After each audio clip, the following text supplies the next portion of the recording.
Hello, ladies and gentlemen. Welcome into the Buccateers podcast this evening. I'm your host, Tampa Tones. We got a great show on tap tonight. It's a late night one, and we're ready. We got JC Allen joining the show. We're amped. Sorry, I got it on in the background. Forgot to turn the damn volume down. But nonetheless, we got JC Allen from Pewter Report, old friend of the show's. Been on several times, always a great time. Mike's already in the house. Our man Mike says, "Hey boys, how you doing, Mike?" But JC Allen, he's part of the Pro Football Writers of America. He's the vice president of the Tampa chapter actually nowadays, so that's pretty damn cool since the last time we talked to him. Obvious member of Pewter Report, barbecue enthusiast, whiskey connoisseur, former member of D-Generation X himself. He does it all, baby. That's right. It's JC Allen. How the hell are you, my friend? Long time no talk. Yeah, happy to be here. Doing great, man. Just living the dream, one day at a time. D-Generation X, let's go. But yeah, man, happy to be here to chop it up with y'all as always. Yeah, man, it's honestly a pleasure. You're always busy running around nowadays. You're heard all the time on WDAE. You're always making moves with Touchback Tuesdays and whatnot. We'll get into all that good stuff in a little bit. But, yeah, congrats on the Pro Football Writers vice president of the Tampa chapter. How did you ascend so quick in that, my friend? That's awesome. That's an honor. To be honest, I don't know how any of this has happened so fast. I still go back to the days where I was on Bucs Report on the Sports Web as a caller just 3 years, not even 3 years ago. Just as a fan of the football and kind of transformed into this career that's kind of blew up rather quite quickly. And I'm so grateful and blessed every day that I'm in the position I can be in with the Pro Football Writers of America. I was approached by Greg Allman, who's the president of the chapter, who hey, do you want to sign up for this? I looked into it. I was like, yeah, that sounds great. And then he approached me again to see if I was interested in running for vice president. So ran against some longtime members of Tampa media. I ended up, being elected vice president. I'm very excited to support that. I brought in numerous new members. I'm still trying to bring in new people all the time. Give us, strength in numbers. It's kind of like our own little union here. And it's been great. The Buccaneers are amazing at their access, media access and availability of players as it is. But it's pretty much just making sure that all the guidelines are fine, are followed, and that we are getting the access to the players to give you the information, the news, the stories that the fans deserve and want and need to hear. So it's been amazing process. Like I said, I'm just blessed and so humbled to be in the spot where I am today. Yeah, that's really good stuff there. And, strength in numbers, always a good thing. I'm sure you'll keep getting stronger and stronger in those numbers, but you lead in the way, a guy, some great media like Greg Allman reaching out to you, just good company there. So really good stuff there, JC. Looking forward to seeing. Yeah, I remember too, back in the day, not when you were a member of Bucs Report, you had the Audible on Friday nights. Back when when you still went by Sir Joshua Cole, or before you shorted it to good old JC. Had to. That was a mouthful to say all the time, and I couldn't go by Josh Allen because obviously the Bills quarterback and the Jaguars defensive end, the one who I get compared to the most is the Jags defensive end. But I couldn't do it, so I say, hey, you know what? Let's shorten it. JC Allen. There's not a JC Allen out there. Let's make a name for myself that way. So it's been great. It's a nice little nickname. Yeah, I'm a big fan of JC. It rolls off the tongue easy. Ain't that right, Stunner? Bringing you in. I know your phone brought you in a minute ago or so already, my friend. My fault, buddy. No, you're good, bro. Yeah, man, we loved having JC Allen on, and we're definitely excited for Pittsburgh week. We know that this is one of those fan bases that they'll show up in our local area and try to throw it in our face all the time. So this is our chance as Bucs fans kind of get a little revenge, even in our home city. Whenever we play one of these teams like the Cowboys or the Steelers or the Raiders, when we beat up on these teams, it's a little bit special.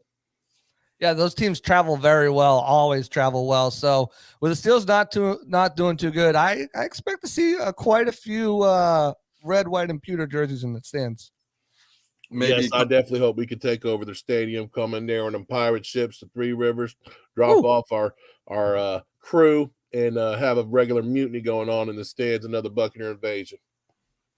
maybe a couple of those hideous Tom Brady half Patriot, half Buccaneer jerseys that seem to be all over the place nowadays. But I agree. I mean, I think even podcast The Loose Cannons is strength in numbers going up there, doing a little tailgate party this weekend as well. So they should have a pretty good crew. And just Bucs fans in general, as JC alluded to, Pittsburgh's not playing their best of football. And that kind of scares me a little bit, honestly, because, Mike Tomlin always has his boys ready to play at some point in time in the season. And so far, besides week 1, where they kind of got not a lucky win against Cincinnati, but yeah, you can call it a little bit lucky against Cincinnati. So, Trubisky's no longer the starter. He's already down out there. Now you got rookie Kenny Pickett coming into play, and he's been a mixed bag so far, a couple rushing touchdowns in his debut and whatnot. But JC, what are your thoughts before we get into a little bit of the work you're doing real quick? Pittsburgh, since it came up, traveling to Pittsburgh, what are your thoughts? Bucs going into Pittsburgh, do you see them causing any problems for this football team right now that's been a little up and down to this point, the Bucs? You mentioned Tomlin always has his guys ready to play, and I think that's been a staple. 15 years his teams have never missed the playoffs. That's going to change this year. They're going to miss the playoffs this year. But I also look at it, I just don't think, whether due to injuries or just guys not being in the team, guys not mature enough, I just don't think they have the talent that they once have to be able to ascend any injury or talent problems on that team. Big Ben was such a driving force, even when he was, regressing and banged up, he was still such a driving force of that team to be able to get them in position to make playoffs. And, now they're switching over to Kenny Pickett. And I was talking to Jamel Dean today, and, these young quarterbacks, they're bound to make mistakes, but the thing about these young quarterbacks too is they know they're bound to make mistakes, so they often take more chances. So the Bucs have to definitely be prepared, and don't underestimate this team. Don't underestimate this quarterback, and don't get themselves off guard, because it just takes Pickett saying, "Hey, screw it," and making a throw that he probably shouldn't, and somehow Deontay Johnson, Pickens, or Claypool come down with it. Then you're looking at a huge gain. So I don't. Looking at the injury report, we'll see how that trends going towards the week. Right now, the Steelers are down 5 of their top 6 secondary players. Both safeties are injured. Both starting cornerbacks are injured. Their top backup cornerback is injured. Both of their tight ends are injured. Fairmont's in the concussion protocol. So, that they are seriously banged up on the defensive side of the ball. And that offense just hasn't clicked. It hasn't come together. That line, who was bad last year, is even worse this year. Najee Harris looked great as a rookie, but has had struggles running behind that line. You've seen the drops issues continue for Deontay Johnson, and Claypool and Pickens are still trying to find their rhythm this season. So, I don't think this is a trap game. I think this is the game that we looked at in the schedule and said, okay, the Bucs have the Falcons, they have the Steelers, they have the Panthers. This is where, even if they come out of that first 4 games 2-2, which a lot of people thought, they could come out of that 2-2. Mm-hmm. I thought they would come out of that 2-2. I just thought they'd lose against the Saints and beat the Packers. So, coming out of that 2-2, this is the time to stack those wins and get yourself up to, up into the positive on the schedule before you have that Thursday night game.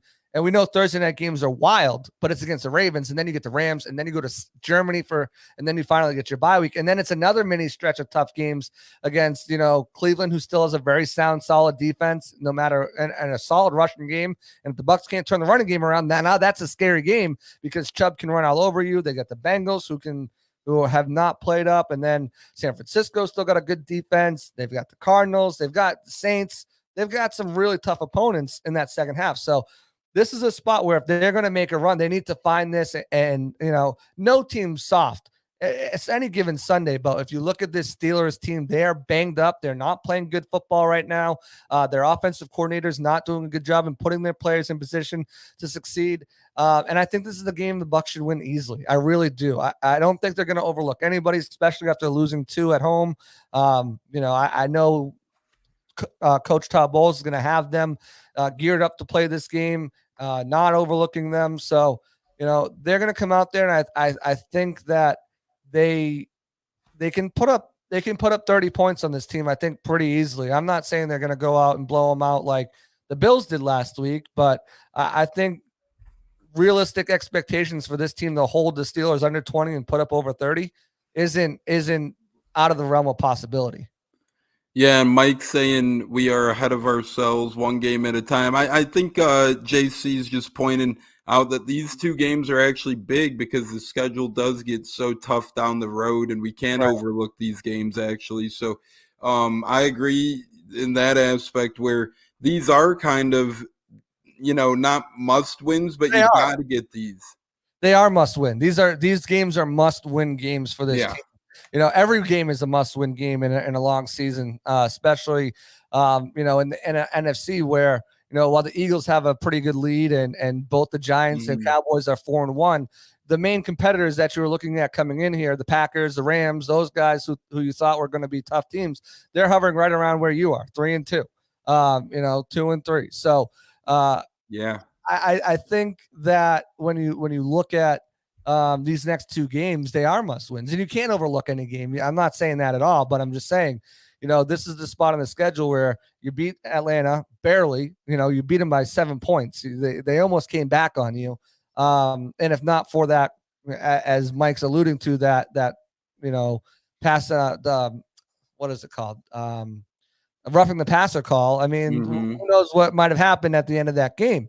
They also missed the field goal, which would have made it even closer. So, I think these are definitely must-win games for the Bucs, these next 2 games. And it starts with the Steelers, and it starts with not overlooking this team, even though how bad they're banged up, how bad football they've been playing. Stunna, what say you on the Steelers game? Do you agree with me and JC that this is kind of one of those must-win games, and the stretch of games coming up are must-win games? And I agree too. Atlanta, the Bucs schedule is so tough this year, and the layups that should have been had, not layups, there's never a layup in the NFL, but, the games at home against Seattle should have been an easier one. But no, now that's in Germany, so that gets all tricky. Arizona, not that that's an easy game by any means, but of course that's Christmas night, so that adds to the difficulty of that. D-Hop back too. Yeah, D-Hop back too, and then just so much factors into things. So these 2 games are huge coming up. And then, Atlanta was one of those games that you circled coming into the year. Now you can't really do that. Stunna and I will actually be there week 18 in Atlanta, so that'll be a lot of fun. Stunna, what say you coming up on this Pittsburgh game? Are you in agreement with JC that this game holds severe importance because of the difficult schedule that lies beyond this one? Well, I think all of them are important, and I think Atlanta was actually the trap game. But if you want to win on the road in the NFL, you have to bring your A game. Everybody knows that, and the level of opponent only makes it that much more difficult. I personally, I want to beat Pittsburgh because I don't like the fan base. But beyond that, we do need to win. So we're one game ahead of second place teams in our own division. We are 3-2, and we should be better. So we have to make up some of them losses. The 2 losses we got to kind of steal a win here and now in the season to make that up, and we got to win the games we're supposed to. So I think they're all important. I think we've never had a number 1 seed. I know Tom Brady has, but Buccaneers haven't. So our number 2, we had the number 2 seed last year. We had number 2 seed in 2002. So I think we need to try to, as Bucs fans, I think it'd be nice if we get one of the top 2 seeds. Yeah, I think that's not out of the realm of possibility. I mean, a lot of fans like to talk about, even myself too, like the issues along the line and the running game and the run defense. You got to remember, this is week 6. There's still 11 games after this. There's still a lot of football left to be played.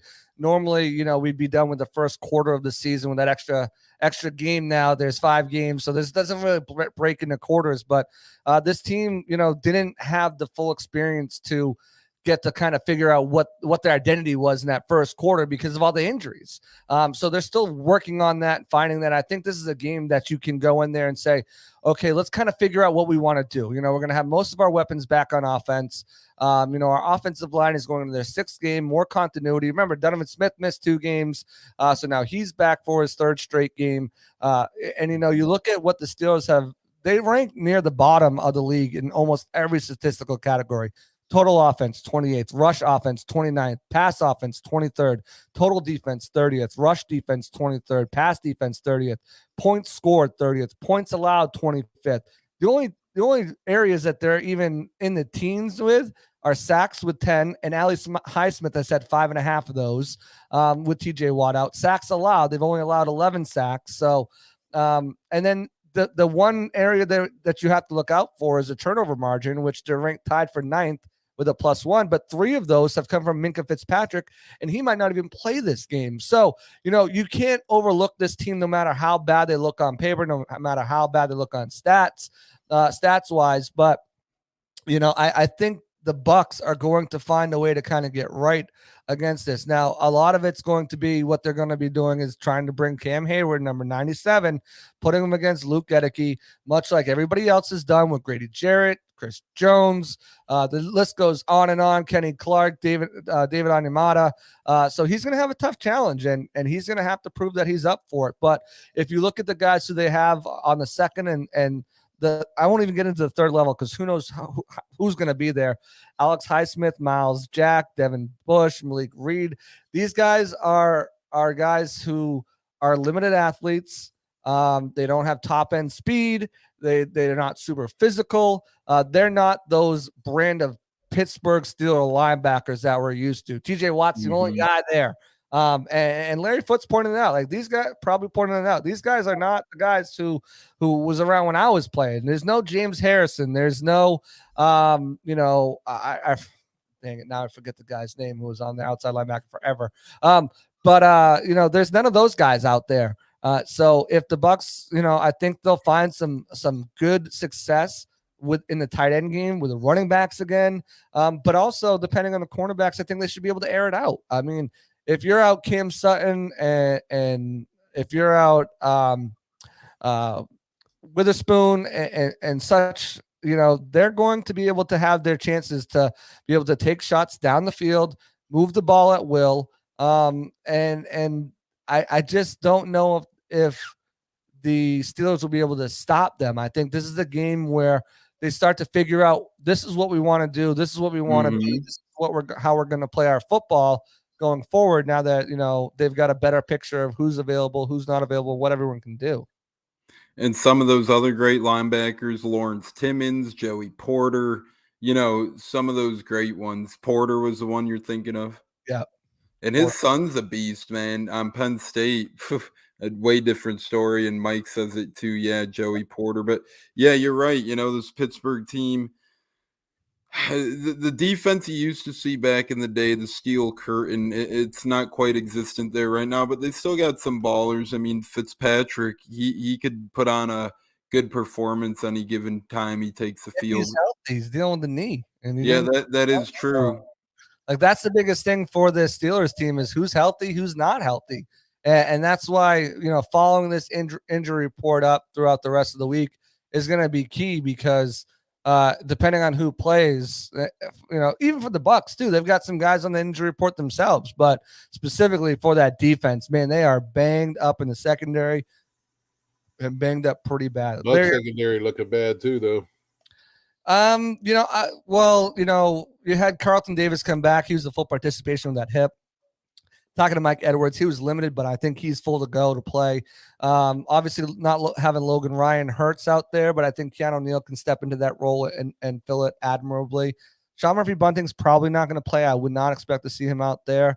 But I think they liked what they saw to Zion McCollum in those limited reps. And they've been wanting to get him on the field more. They also have D. Delaney, who played very well last season. Much to the chagrin of everyone, like, what's D. Delaney doing on this team? No, But Delaney's been killing in special teams this year. I like him. he's been amazing in special teams. He was awesome in training camp. And I think that, I think they have the pieces, the depth pieces. And if they could always go to the practice squad too, with Rashad Robinson, Don Gardner.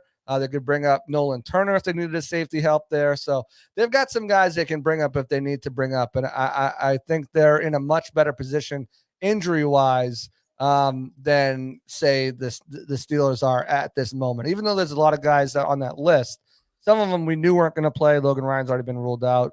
Keem Hicks would probably – I didn't have him coming back till next week, the earliest. I think Russell Gage is the biggest surprise on that list with the ankle injury, knowing that he was dealing with a hamstring and a back injury already.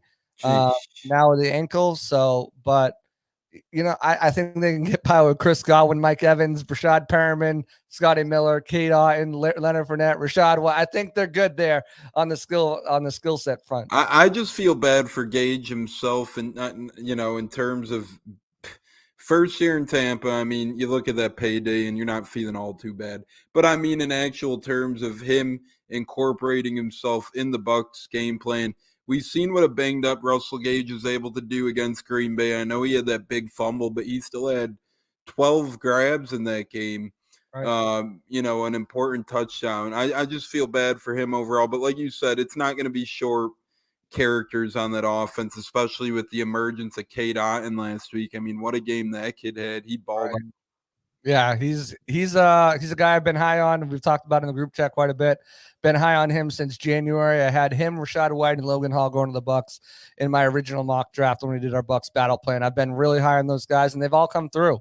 Not just them, though. You look at the rookies in this class so far. Luke Gedeke, he's going to get it at some point. You got to give him some time.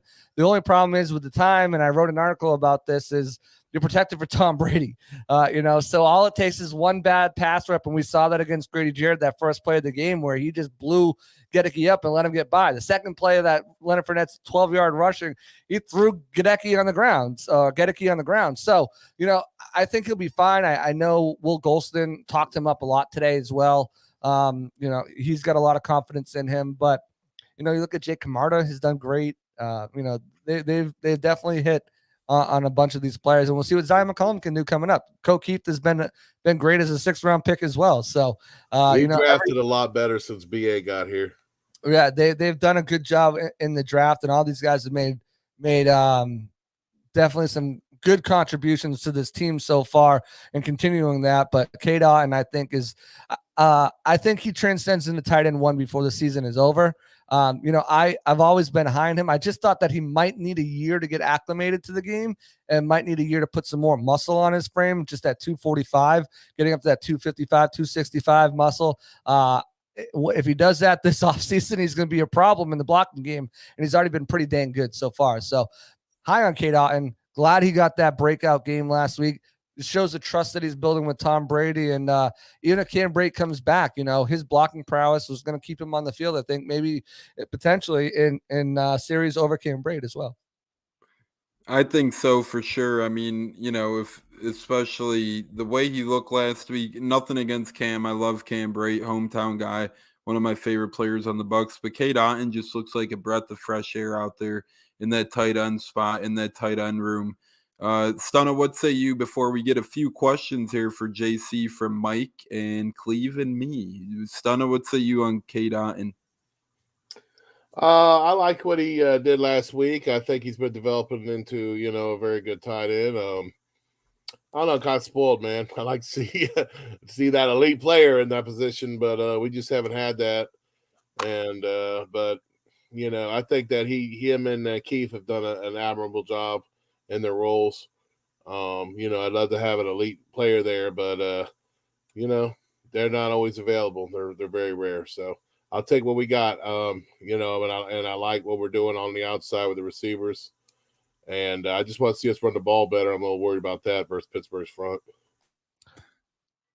Yeah, I mean, they present challenges. Sorry, they present challenges. Cam Hayward certainly does, and those linebackers can rally. But Leonard Fournette, if you watch that Touchback Tuesday, one thing he wants to do is get back to making people miss.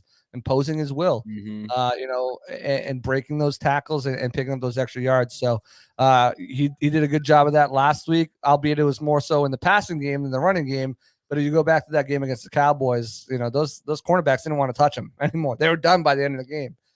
So if they can get to that, that's definitely the goal, right? The balance. You don't want Brady throwing 52 times a game every game.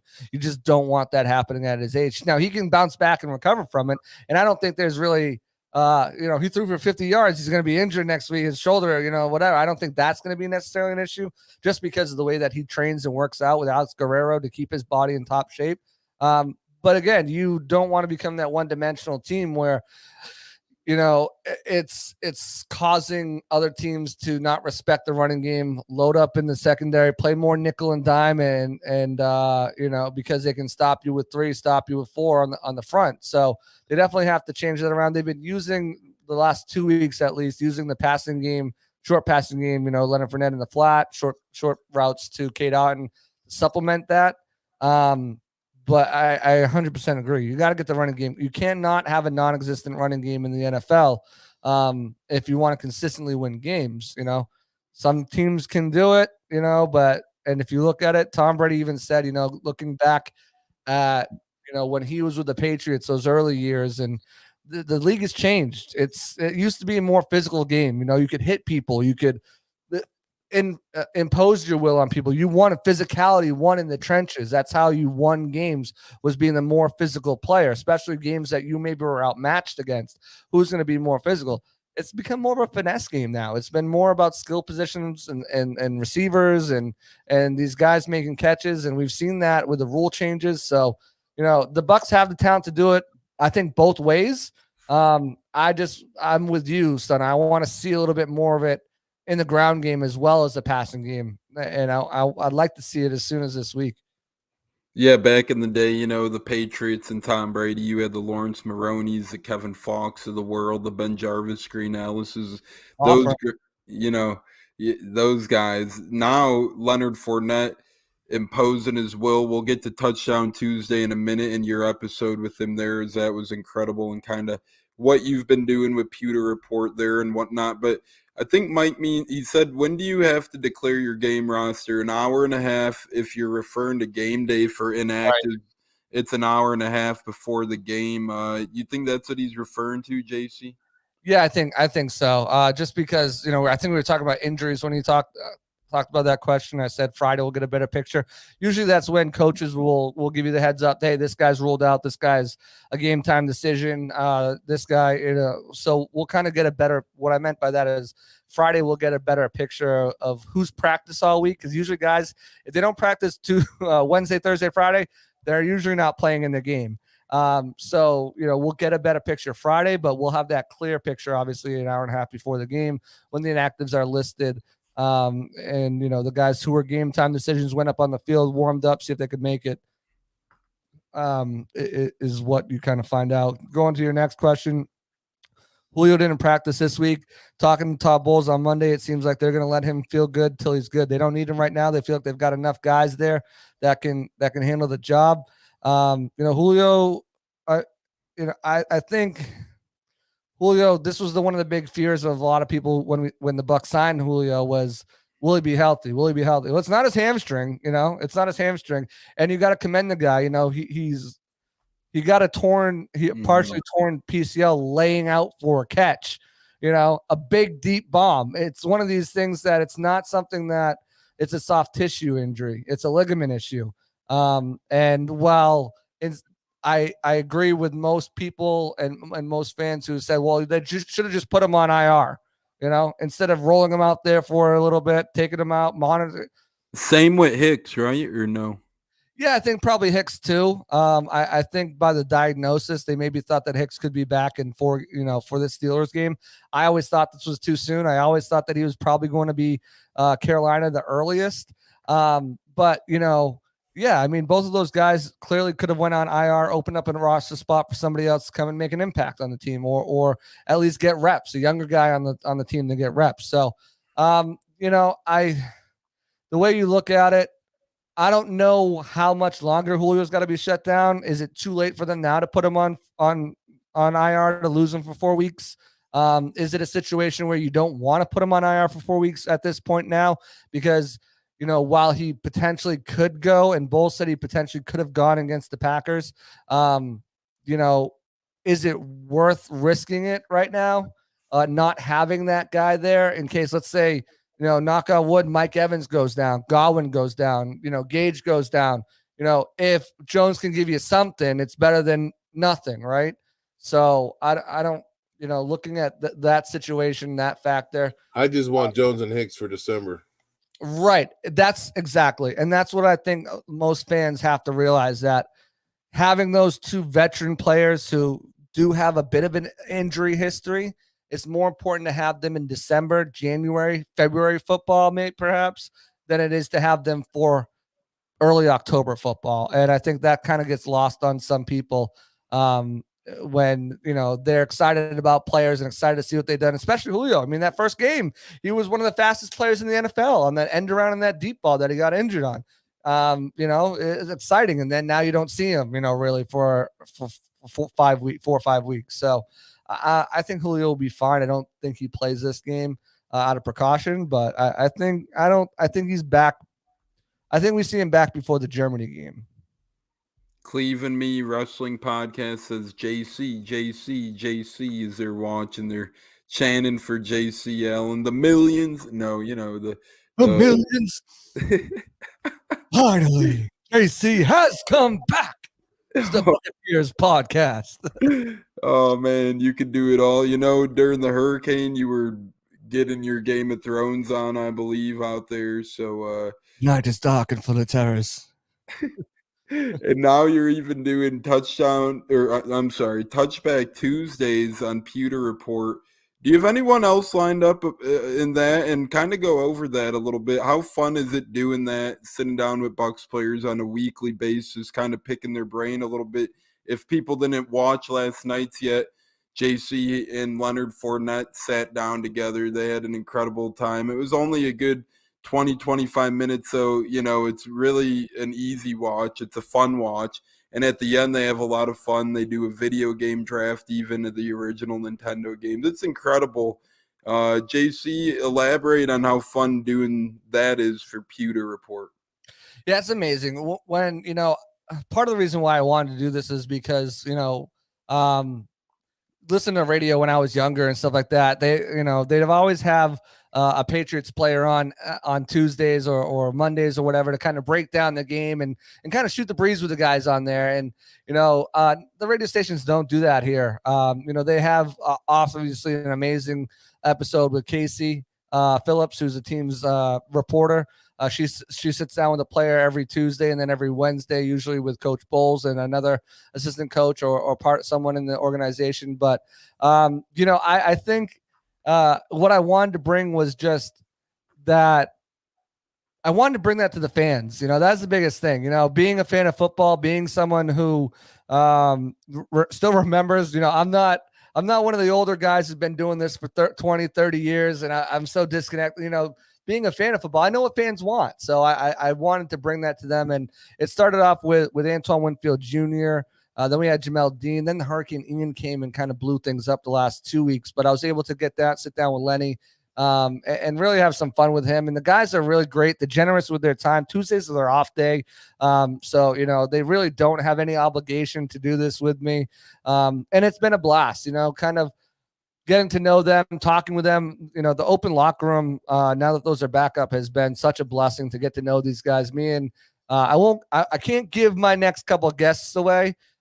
Just because, I don't want to promise something. Players' lives are very hectic. Lenny was shooting a commercial before he came on. So, that could have ran over longer and stuff like that. And he might not have been able to make it. So that's why I don't introduce anything. I let it be a surprise every Tuesday on who I get. But I've got definitely some good guys lined up. But, just like I said, open locker room, talking to, Patrick O'Connor about, the new Lord of the Rings season. Every week we're like, hey, did you watch it? Did you see? And we're kind of breaking it down. Tristan Wirfs just finished Game of Thrones. He just just started watching it like 3 weeks ago for the first time. So, I started rewatching it with him because I've been watching House of Dragons. I've been talking to Bob Hainsey about House of Dragons every week. But, I rewatched with him like, hey, where you at? What are you doing? And we've been kind of talking about, we both just finished it this past week. So today we had like a good 10, 15-minute conversation and building those relationships with those players and making them, getting comfortable with them and making them come on, asking them, having them on the pod, getting them comfortable because we had that established relationship lets me ask some good questions and have some good banter back and forth. And it's been really awesome, man. And I'm very excited to continue to bring it to you guys up until, the off season comes around. And maybe during the off season, I've got a couple players who aren't necessarily doing podcasts now, but, has said, hey, once the off season rolls around, I'll pop on the show with you. Some obviously higher profile guys.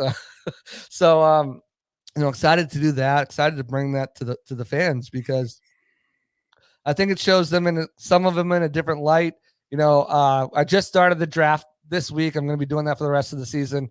But, even before that, asking Antoine Winfield and Jamel Dean, like, what's something that you don't know about? Jamel Dean owns a trucking company. I would have never thought that. Wow. He owns a cross-country trucking company. Like, that's crazy. Like, so like kind of getting that information and talking about that. And then, my father-in-law is a truck driver. So like now we have that to like kind of talk about and stuff like that off. One of my good friends, your friends as well, owns a logistic company in Houston. So I'm like, hey, let me hook you up with his number. And if he ever needs drivers or whatever, something like, there you go. Cause Jamel's driving from Texas to Tampa right now. So it like kind of worked out. So, kind of just strengthening those bonds myself with the players, bringing awesome content. At least I think it's awesome. If you guys have any feedback, it's great.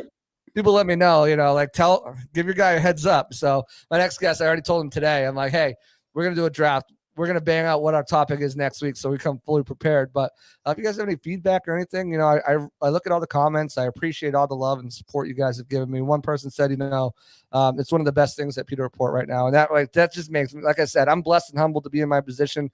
And the fact that, people are looking forward to it and enjoying it. It's just amazing. It's just an amazing feeling because what I do and what I always do. And I tell everybody, it's not, it's for me, obviously, because I enjoy doing it. It's a passion, it's a love, it's a dream of mine.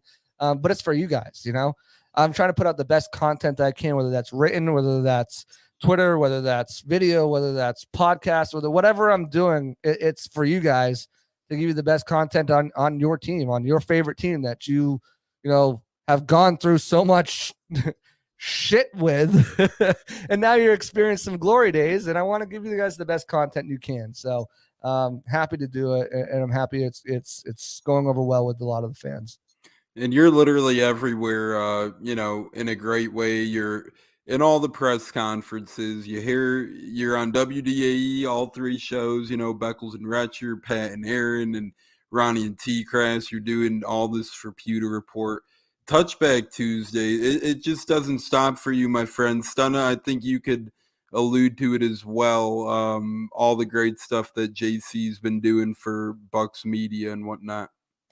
Oh, man, I've been supporting Pewter Reports there at Buccaneer Magazine, handing out the Buccaneer Magazine at Pepperroon Stadium during training camp, man, back in the day. So, yeah, big supporter. We one time they used to have trips set up where they would set you up for the away games, and we actually took them up on that about a long time ago. We went up to Chicago, actually, ironically. But yeah, man, they definitely keep the interviews up, and we also Buccateers Nation, we want you to ask those players to advocate for their EA Madden ratings, because we feel like we're getting slighted and kind of get sized, size of my roster, my squad, and so definitely ask them to advocate for that, and anything they can do, for the fans and community, we're about that too, and we just really, we're just really proud of our team and the success we've had as of late, and we want to see it keep going, and definitely want to beat teams like Pittsburgh, whose fan base is trash, and they drive around here with the Pittsburgh license plates, and now I can just say scoreboard, So I definitely want to see that victory happen this Sunday, and definitely a great anticipation. And, these are kind of the real rival games. Beating Atlanta is nice, but it doesn't really mean nothing in our city, and it really doesn't even mean nothing in their city because we always take over their city anyway. So we definitely want to whoop up on some Pittsburgh Steelers. We're going to put some red in the stands. I definitely feel you on that, JC, that we will be representing in the Buccaneer invasion way that we always do. And, like I said, we really got to enjoy this season. And we really do have a shot at the Super Bowl if you look at the NFC. Yeah, JC, this one real quick. When you interview a high-profile player, you at times get awestruck. Nah, you're probably used to that by now. I mean, that's kind of your job, you know what I'm saying? Or part of it. It still probably feels like a dream at the same time, though, in a good way. Yeah, every time I pull into $1, it's surreal.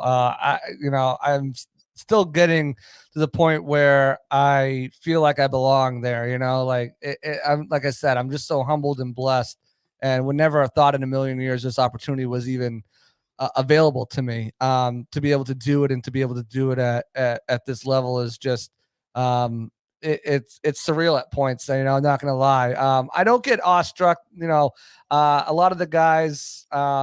I've kind of started developing relationships with. There's no one I'm like, kind of scared to talk to a little bit. I will say when Julio first came, it wasn't more of awestruck. It was just like, wow, like, this is Julio Jones here. The Bucs got Julio. I was kind of more like I wouldn't say in shock, but kind of like, I was kind of, crap, like, they're stacking up this roster, and like it was kind of unthinkable a little bit for that. And Tom is always, I've gotten used to talking to Tom. I won't lie, that first time I was like, oh my God, it was kind of it was definitely a surreal moment. When Tom talks to you, there's nobody else in the room. It is you and him. It's direct eye contact. He is answering your question. He's putting thought into the question that he's answering. So that can get a little of it's a little tunnel vision there where it's just you and him, direct eye contact. But I wouldn't say it's awestruck. I say, I'm doing my job, and you're talking to some of the greatest athletes in the world, some of the best to ever do it. With Gronk and with Tom and with some of these other guys on the team. So it's definitely it's not starstruck, awestruck. But you also know what they've accomplished as a football player and what they have meant to the game. And that's the biggest thing. I always say I'm a football fan first, whatever team I'm covering, whatever team I'm rooting for, if they fell off the face of the earth, I would still be a fan of this sport. And I'm a fan of, what these athletes do and what these people do, because they're people first. And a lot of them are amazing at what they do in the community and how they give back. So, it's great. I will say one thing that I still kind of get hung up on is Brady's 45. We know that. The next oldest person on the team is Ryan Suckup. If I played for the Bucs, I'd be the third oldest player on the team. Oh my Lord.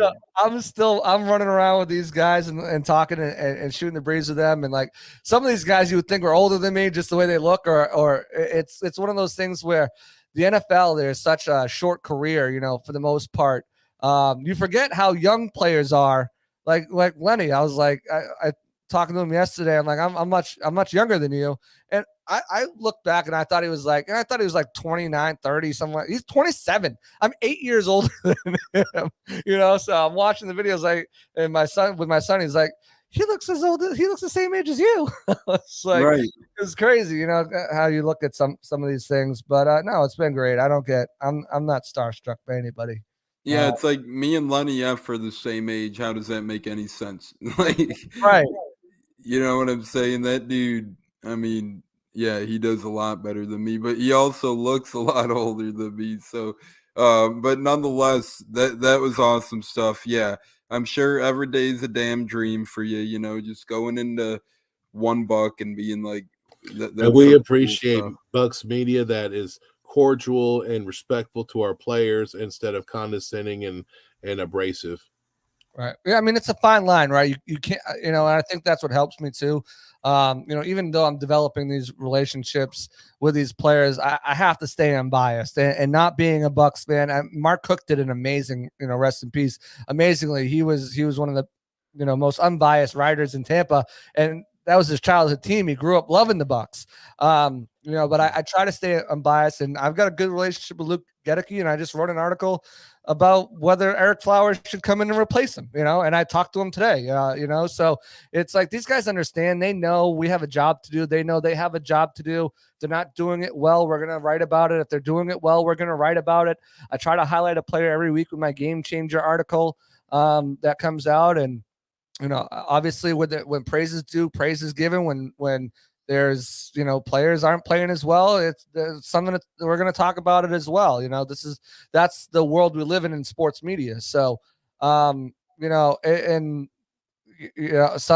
most players understand, and they're receptive to it, and they understand that this is, what they're signed up for, what we've signed up for, and it's kind of the necessary evil of the game. But I think having that ability to stay unbiased and be able to call someone out when I think they deserve it, praise someone when I think they deserve it, and stay neutral when I know I need to, has made me a better writer and a better member of the media for you guys. So I try to do my best at that. Yeah, and that's not an easy thing to do. You know what I'm saying? It's like usually when you're covering a team, you tend to like some people and whatnot, but you are one of the good ones that keep that stuff aside. And you always ask great questions. Some, love all of our media, but some of their questions are like, geez, where the hell did you pull that one from?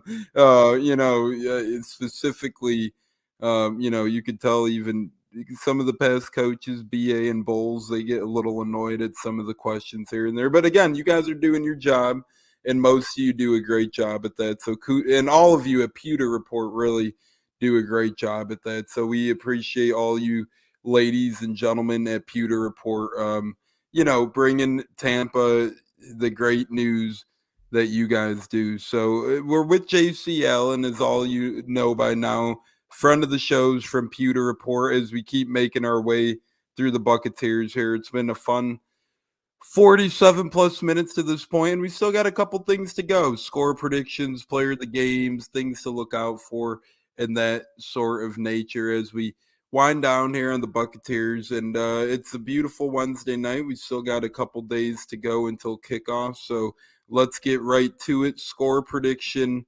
We'll save that. That's not really important right now. I want to ask you in particular a little bit more about, the Bucs offensive line and I feel like 4 out of the 5 gentlemen are really playing pretty well, actually. Does it seem like that on film as well? Donovan, Shaq, and Hainsey and Worth. I feel like they're all playing tremendous, and nothing against Luke Gedeke, but little work to go there. The other 4, though, they seem like they're all really holding their own. Yeah, I mean, if you look at the tape, obviously, the thing about Gedeke is you got to remember he's a second-round pick, so he's a rookie. Mm-hmm. He's also changing three aspects of his game. First of all, the competition level, going from Central Michigan to the NFL, and he's going up against some of the best defensive tackles in the league to start his game. Obviously, the Cowboys, their defensive tackles aren't anything to write home about, but Onyemata, Kenny Clark, Chris Jones, Grady Jarrett, and now going up against Cam Hayward, before he kind of gets a small break against Derek Brown, who's still working his way up to being one of the better defensive tackles, former top 5 pick. And then he gets right back into the Ravens, and then he gets right back into Aaron Donald, so like he's been delivered some of the best defensive tackles in the game to start his career. He's also making that transition from the right side of the line to the left side of the line, which is completely different. Right side, you're using different motions, different footwork, etc. And to top things off, not only to the right side, it's not like he's moving from right tackle to left tackle. He's moving from the right tackle spot to the interior position of left guard, which is a completely different position. those right guards, center guards are easily transformable and not transformable, easy to transition to. But moving from a left tackle, right tackle position where you're working against a defensive end to where you're working for the defensive tackle, it's going to take some time. And he's had some bad plays. I'm not going to sugarcoat it at all. He's had some very bad plays, but the signs of encouragement that I've seen is towards the second half. Most of those bad plays have come early on where he's still trying to figure out the defender. You see him settle down a little bit in the second half. Now, he still had some bad plays in the second half. That's not to say he's been, great in the first and, terrible in the first and awesome in the second. He still had, but he settles down a little bit more and he does a better job. That's going to come. It's going to come with reps. It's going to come with time. It's going to come with, continuity, chemistry, communication. All those things take time. You're dealing with 3 new guys on the interior offensive line, 2 new starters on the offensive, 3 new starters, but 2 new starters to their career. Shaq Mason's been doing it, but 2 new starters to their career. It's going to take some time. Obviously then he had 2 games without Donovan Smith next to him, which is going to hurt his progression as well. Mm-hmm. I think he'll be fine. I don't think the Bucs make a change at all this season. I think it's just kind of do or die, live with it. Bucs fans have been extremely blessed and extremely lucky. You throw in a guy like Ali Marpet was great, right? Good, really good right away. Throw in Tristan Wirfs was amazing, great. Pro Bowl caliber, potential all pro caliber. Let up 1 sack to one of the best pass rushers in the league that year. Khalil Mack. So they've been spoiled with their offensive linemen, and usually it takes a little bit of time. Alex Kappa turned into a very good player. Ali Marpet was a good player. Both of those guys made the same transition. I have faith in Gadecki that he'll be able to make the same transition. I just worry about how long is that going to take? Can the Bucs afford it? If we're going into mid to late November and he still is struggling really bad. I mean, PFF has graded him terrible. PFF grades Devin White terrible too. And I think Devin White's been much better than the grades they give him. So I mean, they're not the Bible, they're not the end all be all. But it is alarming. It is shocking. The tape tells a tale and the grades, deliver a little bit more extra juice to it. And I think that as time goes by, he'll get better. It just, patience is not a virtue for football fans. Certainly not. And they want results. They want them now, especially on this team that's a Super Bowl contender. But I think they'll be fine. I think he'll come into his own later on in the season. And I think we'll look back and say, wow, he really struggled earlier in his career, but this guy turned it around. And I think he'll be a starter for, throughout his time with the Buccaneers going forward. Yeah, it's rare that they miss an offensive lineman, and I agree with you. He's new, came from a not small school, but came from a way different level of competition to where he is now. Yeah. So he was in SEC, ACC. He was Pac-12. He was in the MAC conference. So. Yeah, Maction, baby. Wednesday night, he'd be playing right now. Right. Play football on Wednesdays, like not even Fridays. You get Wednesdays. And I do like the MAC for betting purposes. So shout out to them for always having something to put on. Speaking of, got to check the Marshall, Louisiana game. But Stunna, if you had to pick one guy who's kind of disappointed you or one guy to ask JC about in particular on the Bucs, who comes to mind? Anybody? No, just the injuries, really. I can't really think of any disappointment. Gage is an injury issue again, so it's really just a health issue with the Bucs. I think we're loaded up. We're ready for a championship run, and I just think we need to play more consistent, execute more, and we got to lean on that running game more. Yeah, we got to get and the thing. Remember, Stenny was supposed to be there anyway. He got hurt, so. I don't think Stinney was ever really the real option there. I think they liked him better at right guard as a backup at right guard than they did at left guard. I think that was kind of they figured that out pretty early in training camp that he wasn't going to be the solution there. Mike said, Stinney, when he was playing that deeper into those football games, it was kind of obvious there too, right, in the preseason, because it's like, if he really was about to start or something out there, then he probably wouldn't be playing into the fourth quarter of some of those preseason games and whatnot. I like Stinney. I like the depth he brings to the table. He is a good piece for the O-line, but I don't think he was supposed to start either. If anything, obviously, the Jensen freak injury, I think Hainsey was going to be the left guard. Right. And then, I think that Jensen was obviously the center. So, Bucs had some shuffling around to do. I want to say real quick, I agree with Mike about Scotty Miller being a disappointment this year. JC, what say you? I think he had a really good game last game, though, personally. When you look at it, the stats don't do it justice.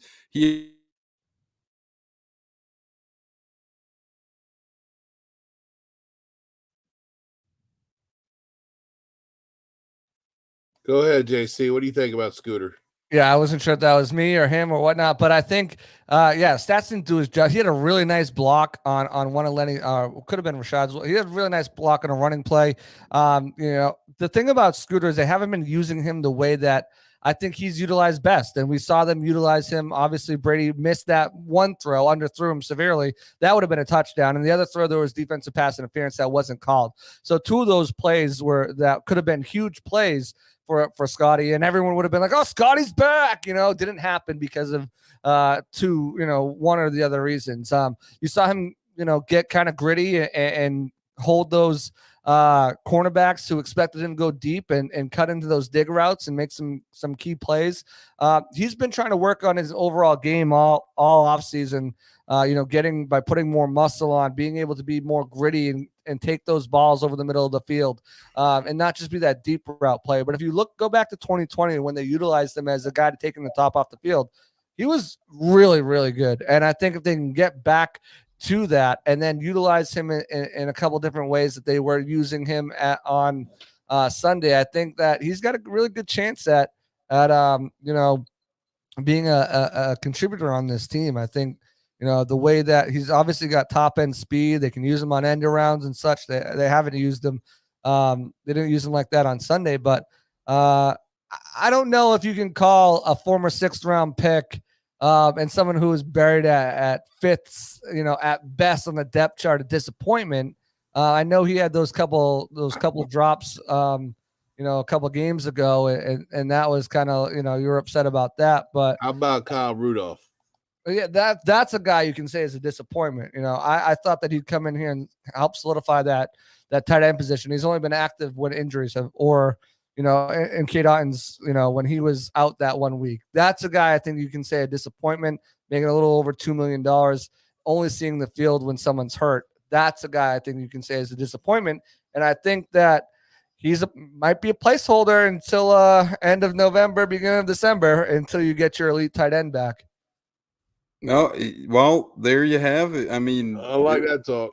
I like that talk as well. If that's a real possibility, welcome. I mean, you never know what could happen. We've seen Brady come back already. Gronk could come back. Sorry for the mini disconnection. It is storming over here in Chicago today. It's raining like crazy out here. So, yeah, I mean, you think it's possible, JC, the Gronk thing? I mean, I know we've had a lot of flame and fire about it, but do you think there's even an ounce of possibility, a little bit winkling of that happening? Yeah, absolutely. I mean, he says no. He says no. His, his longtime girlfriend says, I don't think he's retired. His agent says, I don't know if he's really retired yet. You see, Tom Brady a couple weeks ago put on the full press court in one of his in his armchair quarterback thing that he was doing. And Gronk responding to him. I think Gronk has talked about the rigors of the season. The season's long, the rigors, it's tough, it's difficult, training camp, etc. When you're coming back in December, only playing, 8 games to wrap up the season, 4 in December maybe, and then, the 3-4 to get to the Super Bowl. If you go that far, I think that's a different story than 18 or 17, and then an additional, 4 or 5 games. So I think that's a possibility. I wouldn't,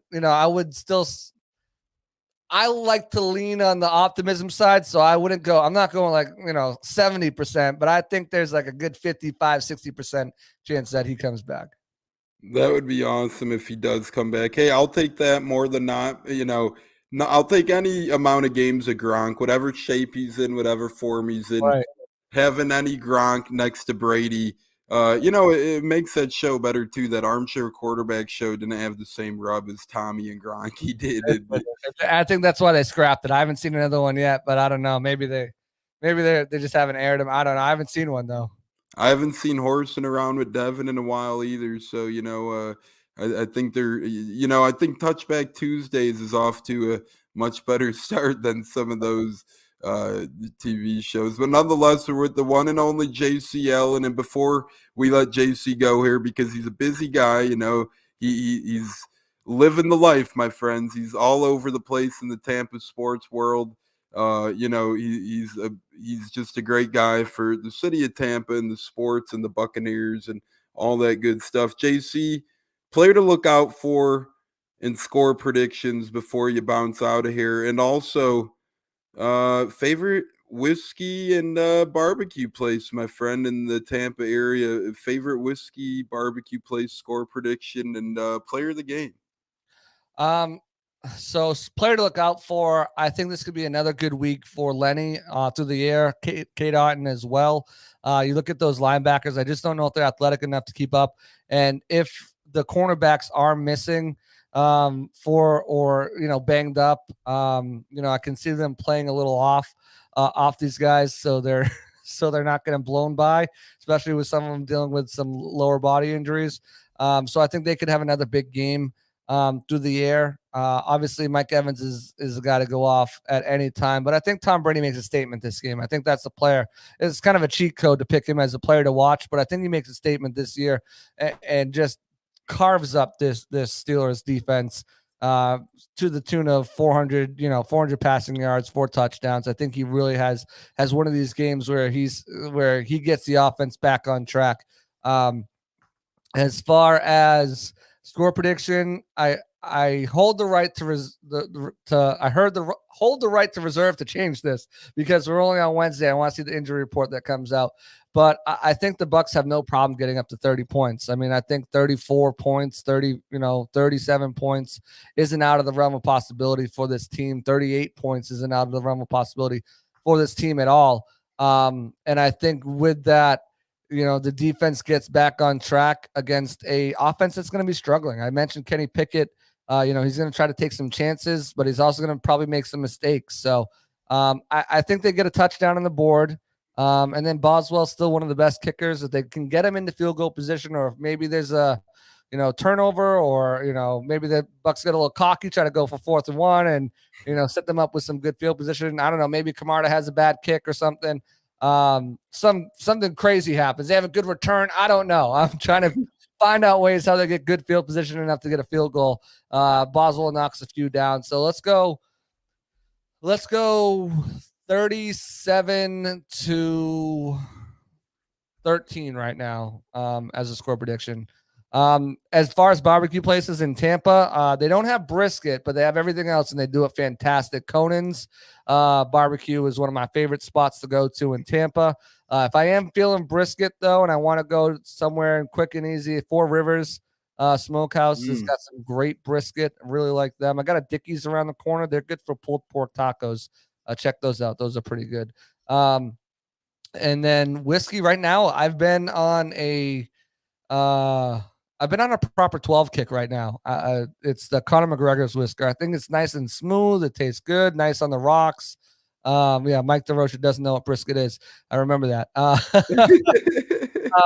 But yeah, I've been on a proper 12 kick. Obviously, there are some higher end whiskeys that I like to drink, and those are nice when I can splurge on those. But for like an everyday sipping whiskey, proper 12 has kind of overtook Jameson for me right now as my top Irish whiskey. I like Bushmills too for Irish whiskey, but and obviously you've got the classics and some nice Jack in your cup and stuff like that. But I'm going to go with proper 12. Check it out if you haven't. It's a very nice smooth whiskey.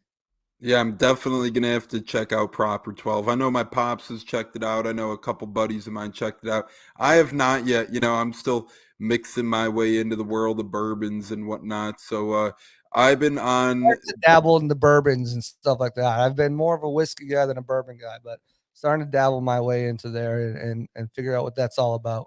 That's what I'm saying. I started whiskey, now I'm dabbling bourbon. I went into Woodinville. So, hey, great answers there. I'm going to have to check out that barbecue. And yeah, Mike says no brisket. Mike, I like my brisket, buddy. I need my brisket fix now and then. I need my barbecue fix. I need my Woodinville bourbons fix. JC, it's been a pleasure as always, brother. I hope we can get you back on to Absolutely. chat soon. I know you got a busy life, Pewter Report, dad duties, all that fun stuff in between, and part-time wrestler. I heard you're signing your contract to become the next member of the Judgment Day. So we'll see. God. Oh man, I appreciate coming on. I definitely be back on here soon. Love chopping it up with you guys. It's always fun over here. Always great conversation. So yeah, definitely. Thanks for having me on again, and we'll do this soon for sure. Yeah, JC, it's always fun, my friend. I'll be talking to you soon. You beat me in fantasy. You took my heart and soul with you. And yeah, I'll be talking to you soon now and then again, my friend. All right, sounds good.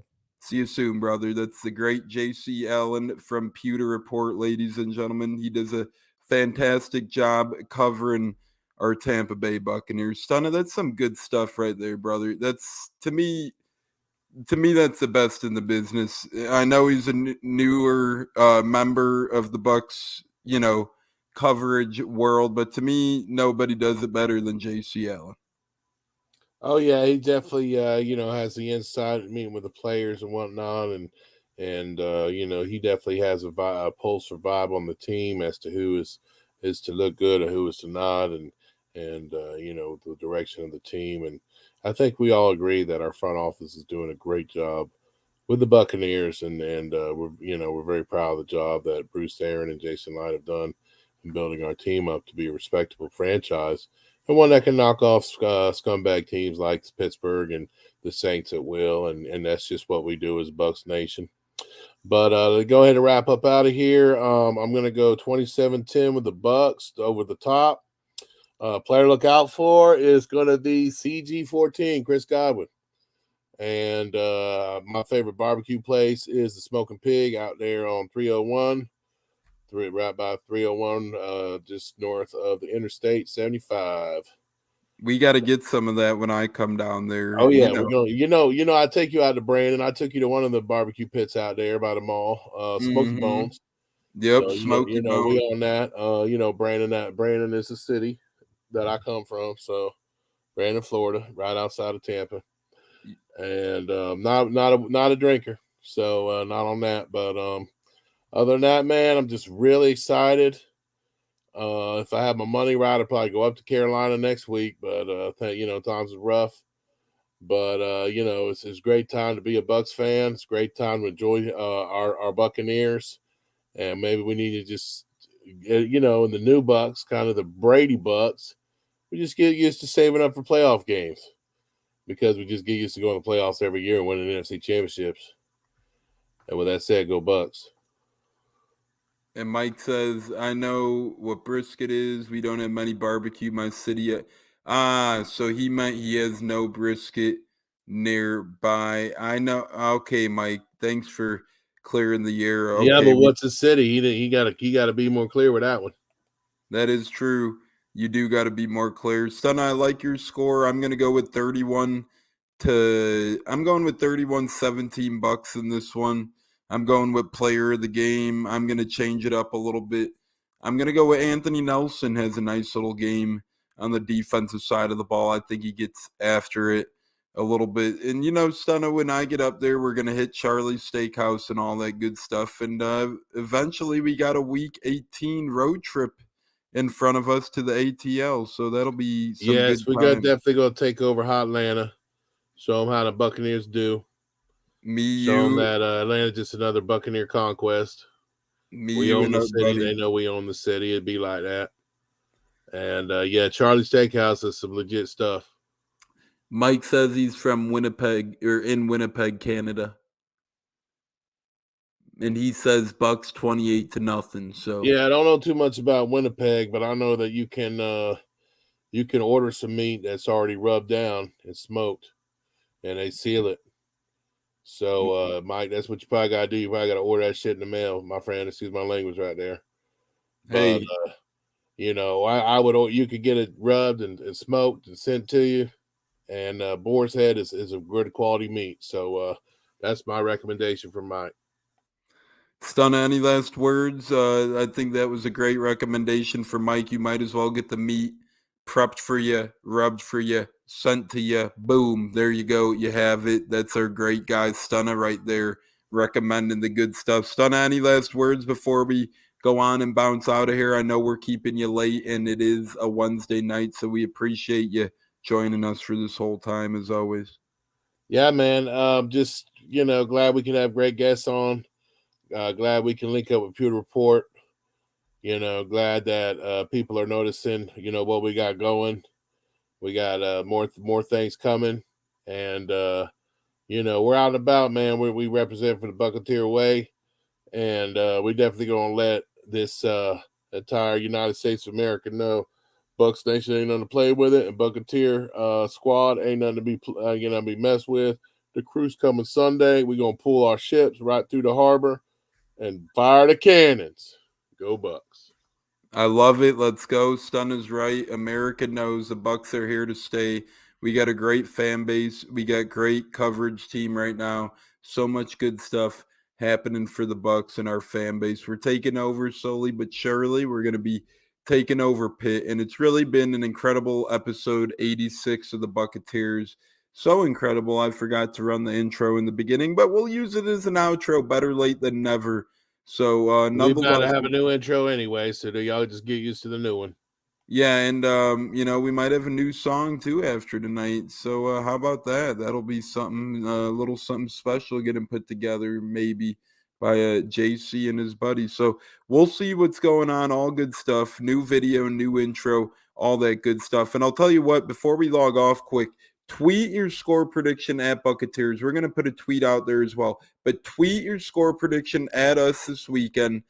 Whoever gets the closest score will win or qualify to win the Luke Godecki autograph mini helmet that says Fire the Cannons inscribed on it. We're going to come out with a tweet too, but this is the official giveaway announcement. Tweet at us at Buccateers, Buccateers, your final score prediction for this Sunday's game, Bucs Steelers. And you got to be following us on Twitter as well. So whoever is closest or spot on the score will win a Luke Godecki signed mini helmet. And real quick, Mike says, when was the last punt return for touchdown Bucs? Carl Truth Williams, 2001. Yeah, we had some okay returners in the past, but there were more kick return. It's like we had Clifton Smith, we had Michael Spurlock, greatest returner ever in Bucs history. Yeah, Michael Spurlock was incredible, but yeah, we haven't had a punt return for a while. We had one against the Pittsburgh on Monday night, and they called it back with Mr. Deshaun Jackson because they screwed us out of our home game on Monday night against Pittsburgh. But we going to get some revenge. Don't you worry about it. You already know we are. We're going to get revenge against Pittsburgh for that stiff arm and all that good stuff and everything in between. It's been an incredible episode. Yeah, that stiff arm was a stiff arm from hell. And it was Clifton Smith, Mike, not Clifton Davis, Clifton Smith. But that stiff arm that Vance McDonald gave Chris Conte was a stiff arm from hell in that Monday night game. We'll forget about that. We're getting vengeance this Sunday, baby, as Tampa looks to go to 4-2. It's been an incredible episode 86 of the Buccateers podcast. I'm Tampa Tones. I had my right-hand man, Stunna, with me for the episode, and we had the one and only former member of D-Generation X, Pro Football Writer of America, Vice President of the Buccaneers chapter, or the Tampa Bay chapter, I should say, whiskey connoisseur and barbecue enthusiast, Pewter Report's own JC Allen joined the show. That was truly incredible. Mike hung out with us all night. We appreciate that, Mike.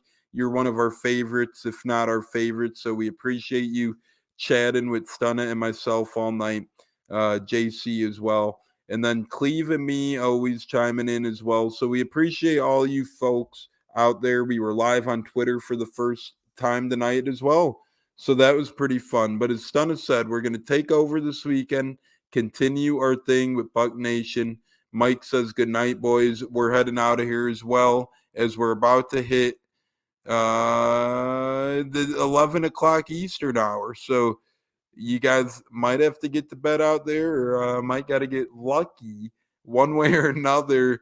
We're heading on out of here on the Buccateers. It's Tampa Tones on behalf of my right-hand man, Stunna himself, the rest of the Buccateers who are out of the building, and the one and only D-Generation X's own JC Allen. It's been a beautiful episode number 86 of the Buccateers. We'll catch you next time. As always, fire the damn cannons and go Bucs. Go Bucs.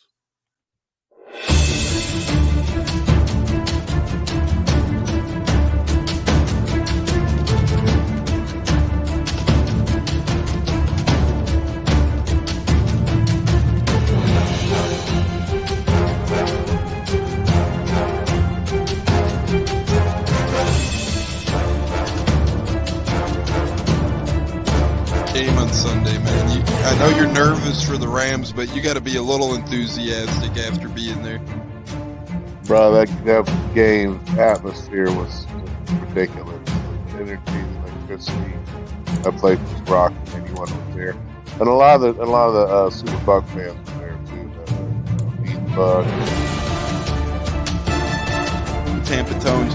We are joined by Lee Goon tonight, host of the Pat and Aaron Show of WDAE, Pat Donovan. And it sounds like Stunna is bumbling a little bit. Going to put him on mute for a second until that gets a little clear. But we're joined by Pat It looks like Donovan. Stunna's hanging out with Cheech and Chong in a car with the windows up or something over there. It does look like we got a little. No, my camera's broken.